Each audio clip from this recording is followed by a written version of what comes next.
the trial of Kyle Rittenhouse gripped the nation. The media declaring the 18-year-old a murderer and white supremacist before he was acquitted of all charges. Our own Pete Hegseth sat down with Kyle and joins us now with more. Hey, Pete. Hey, good morning, guys. I just landed back from Turning Point USA's America Fest, an awesome celebration of freedom. And the one person who got the biggest rock star reaction on stage was Kyle Rittenhouse, who made a surprise appearance and ultimately innocent, acquitted in front of this group who appreciate his stand for self-defense. And we got a moment to sit down with him. And I think what struck me is a couple of things. He's an 18-year-old kid, like any other 18-year-old kid, but he has a servant's heart and always has, and loves the country and appreciates it, found himself caught in this moment. And we got a chance to ask him a couple of questions. In addition to what Tucker did, his fantastic trial of Kyle, Tucker Carlson original, we asked a couple of follow-up questions on that. Here's what Kyle had to say. I can't think of anybody that's been through more of a whirlwind than you. And so you're an innocent man in what is still a free America for now. But do you feel vindicated? You're innocent, but do you feel vindicated?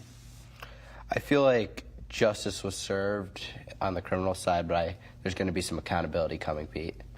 What's more powerful in your mind in America today? Is it the legal system, those 12 jurors who held your fate, or is it the media who had the power to characterize or mischaracterize who Kyle Rittenhouse was?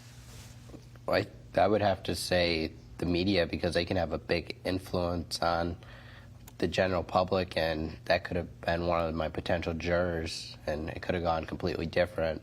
Thank goodness it didn't, but it could have.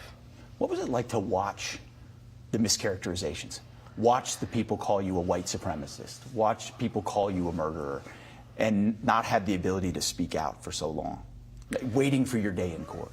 Well, it was frustrating because I knew it was all lies, and I was like, there's none of that. I'm not a white supremacist or a racist, what the media is saying, and there's nothing to show that, and it's just disappointing. I'm like, they're supposed to report the truth and the facts, yet they're out here lying.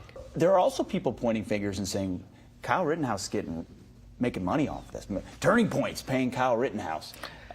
Clear that up. I haven't been offered a penny, and I wouldn't accept a penny, because I'm out here taking back my character, telling the world who I am, and defending myself in the public opinion.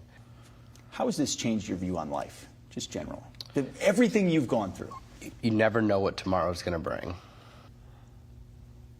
Are you proud to be an American after everything you went through? I would say yes. I like America. I like the Constitution, and we're blessed to have the freedoms we have.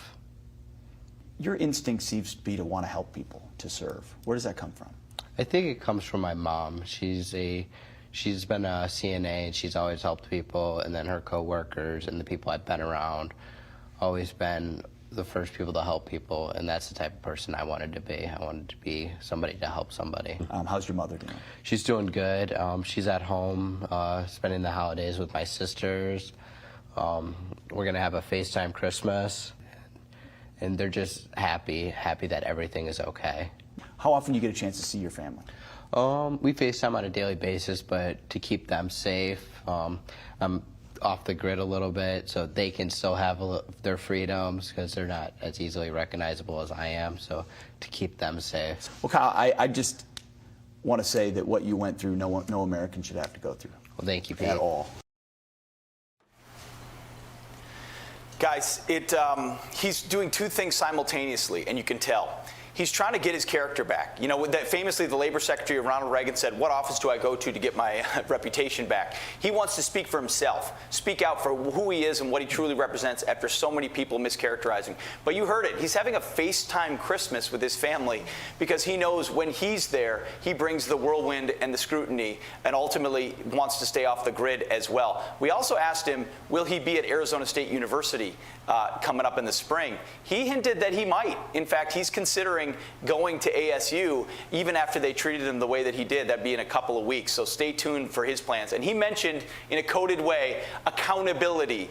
I don't think they're quite at the place yet where they want to announce anything, but something may be coming in the similar to what happened in the Covington case. So if you want to watch the extended interview, by the way, there's about 10 more minutes. You can go to foxnation.com and watch it, along with the Tucker Carlson original trial of Kyle, which really sets fantastically the stage of what he went through as only Tucker Carlson can. So what a great kid, what a great American. It was great to sit down with him.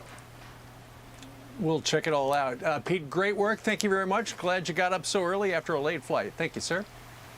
You got it.